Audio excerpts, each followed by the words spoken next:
Welcome to the SMO Podcast. My name is Whitney, and today I'll be asking each guest 7 questions in 7 minutes. Here is the first look of our guest that will be speaking live on our stage. Look below to see what you'll say differently. And here is our next episode. Today we are here with Kazenda. I'm so excited to... Wait, hold on. Did I pronounce your name right? Yeah, you did. Okay. Today we are here with Kazenda, and I'm so excited to have her on the podcast today as a featured guest speaker. Welcome. Thank you. Absolutely. Tell us, for everyone that is watching, who are you and what do you do? Yeah. As she said, my name is Kazenda. I'm founder of Inara, an AI-guided wellness platform. It's built for women who are holding, I would say, everything together on the outside, but quietly running on empty on the inside. That's good. That's deep. She already went deep. All right. Can you elaborate on that for us? Yeah. So I talk about this invisible weight that women hold, being a mother, being a wife, all these different caps that they're conditioned to having on their plate. So they can't really talk about the weight that it carries. So it just lives inside of them. And they carry it until one day they just basically explode and they're not really able to carry it anymore. So that usually looks like they enter a depressive state, or even like maybe they have another child and they experience postpartum because now too much is like on their plate because maybe they have 2 kids now. And then, or they get, when they're in a job, they get promoted and now they have work, kids, and they're a wife. And then they basically, one of those areas falls apart. So the invisible weight that we carry, this space is just for you to name it. So when you're naming it, you're able to say, like, this is something that I've been carrying. And now I kind of need more flow to it to where I can pour back into myself. So the platform is there to give you a pour back into self through a personalized assessment that you take, to not give you symptoms, but no more to show you patterns that you're carrying and how to respond to your stress. So it's wellness and mindfulness, as well as also building a new pattern so that you're able to have moments in life where you're able to pour back into those areas that you feel are depleting.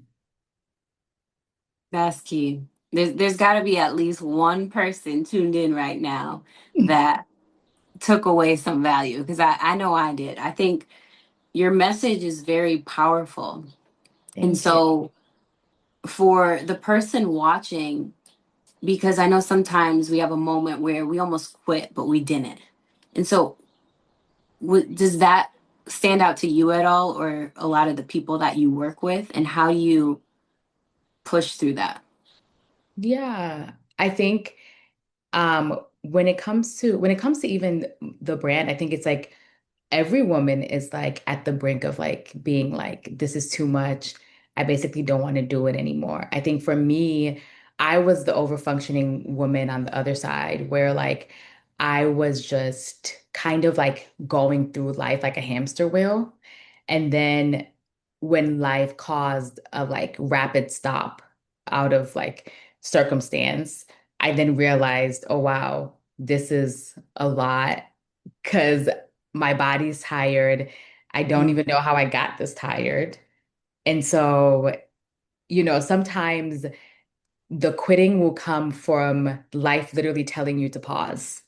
And then sometimes it will come from it being too much for you and you being like, yeah, I just can't do it. And I think the point of it all is to not get to that point, right? For all worlds to exist, but understanding that if you give 100%, try to give 100% to each of your worlds, you're really going to deplete yourself and you're probably not really giving 100%. You're probably giving 40% here, 20% here. But if you try to balance your worlds and understand you also need to be refilled, you're able to then better give. Senda didn't warn me that she was coming with all the gems today. Oh no, I'm trying to figure out which direction to take because there's so much key takeaways in all this. But Yeah. for me, my question would be, why do you think most people stay stuck and carry that invisible weight that you're touching on right now? Yeah, I think because it's not allowed for us to openly talk about as women, right? Like, especially the roles that we carry are just things we're supposed to do. So it's like complaining about things that everybody expects you to already be okay doing is not really like, it's not cute, right? It's not like, it's like, how, it's like you're a woman, you're supposed to do that. How are you now complaining about that? So Mm, I think talking about it out loud makes you kind of release it. But then if you can't talk about it and it's something that you're struggling with within self and something that you're trying to just work through, you then end up stuck in it because you kind of have no direction with it. You don't know what to do with it. But then usually God will come and make you understand and look yourself in the mirror and say, rest is needed, you know. mm. Yeah, that's important. And I think we can all dive deep down and think of an invisible weight that we carry, right? I know I can. I can probably name a lot more than one. But Yeah. it's such a reminder of like you said, we need to rest. We need to acknowledge what is actually keeping us stuck, what is actually keeping us bound, essentially. And so in your work, what do you focus on as far as that mindset shift? Yeah. Yeah. I think I always say the mindset shift is not to become a new version of anybody else or even yourself. It's to return to your most authentic self. And when you think about return to your most authentic self, it's like, what is that, right? Because all these things have happened in my life, then all my lessons are gone. But it's more like return to the self that God intended you to be. So without the trauma, without the saying yes when you should have said no. It's returning to a version of yourself that's like aligned with what you need and starts listening to your body when your body is telling you to pause, when your body is telling you to go left versus right. And so I think the mindset shift is letting conditioning of all these things in your life, kind of releasing it and coming to a space of like, who is it that I want to be and who am I created to be? And how do I return to that aspect by learning exactly what's happening today? I'm able to then kind of listen to my body. A lot of it is nervous system work and understanding when my body and my nervous system is activated, what is that actually telling me? Is it telling me that this looks familiar? Is it telling me this is not something that's good for me? And once you're able to discern those things, you're then able to have more clarity about how to move forward with life and also what to pour into and what not to pour into. Mm, say that again. Yeah. That's good. Knowing what to pour into and what not to pour into. Yeah. I love that. I love that. So, because you're giving me a glimpse and you're giving everyone here a glimpse of what it's like to dive into that transformation with you, to release all of those limiting beliefs or release the weight that we're carrying, Yeah. what type of results do you focus on when working with people in your space? Yeah. When it comes to results, I focus on women when they're going through their 30-day journey, because essentially in the app and digital space, you go through a 30-day journey that's personalized through an assessment. AI personalizes it for you. And so through that journey, I'm looking at women that their mood, when they do a mood check-in, I'm seeing your mood check-in is more positive through as your journey is continuing. I'm also seeing kind of those actions that are on your 30-day journey. When you're talking to one of the coaches on there, you're basically seeing an improvement into your day-to-day where you're more active, you're more mindful when it comes to journaling every day. So they're using those mindful tools. So more journaling. They're using the app to actually complete the actions. And then their mood, they're seeing a difference in their mood based upon them completing the actions versus not. So it sounds like a lot of reflection work that they're Yeah. doing to be able to connect with their inner selves and to acknowledge and become aware of where they're at and where they need to go and where they would like to go. Yeah. Yeah, Is that right? definitely. Yeah. I love that. So, what does being and seen and heard personally mean to you? Because I feel like you're in a space where you're doing that. Like you created an app for women to be able to check in with themselves and to recognize that in within themselves. Yeah. That's a good question. What does being seen and heard mean to me? I've never, probably my therapist has probably asked me that, but I would say being seen and heard.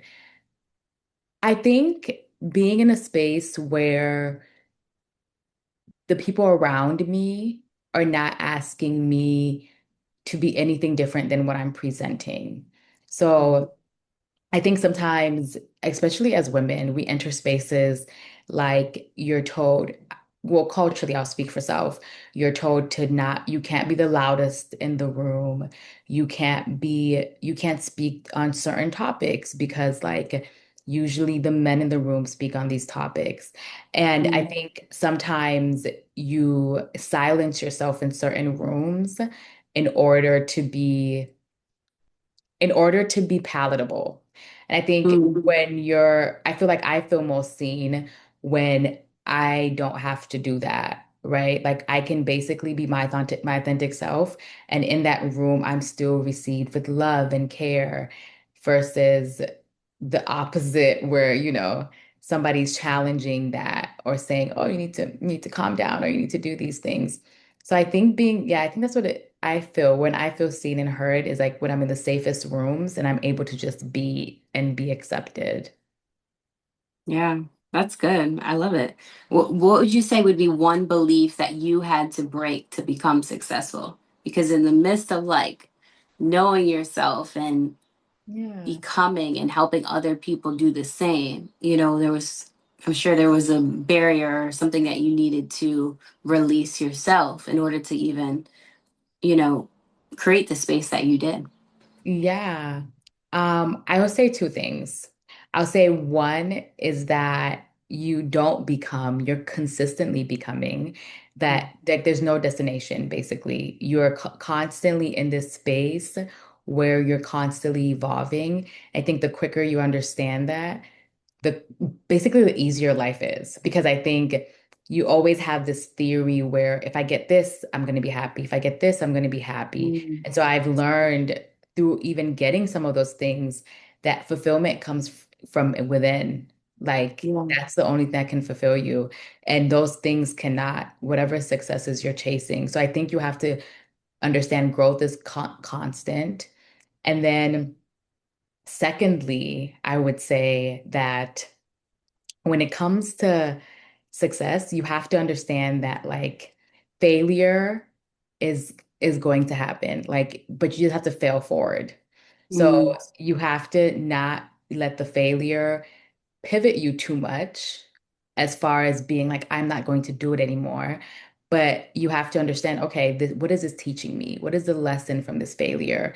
So how can I fail forward so that I can either make a product better, make myself better, make everything as far as my brand better versus being like, this is not going to work because sometimes failure is not giving the message of it's not going to work, but it's just giving a message of maybe it's time to pivot. mm.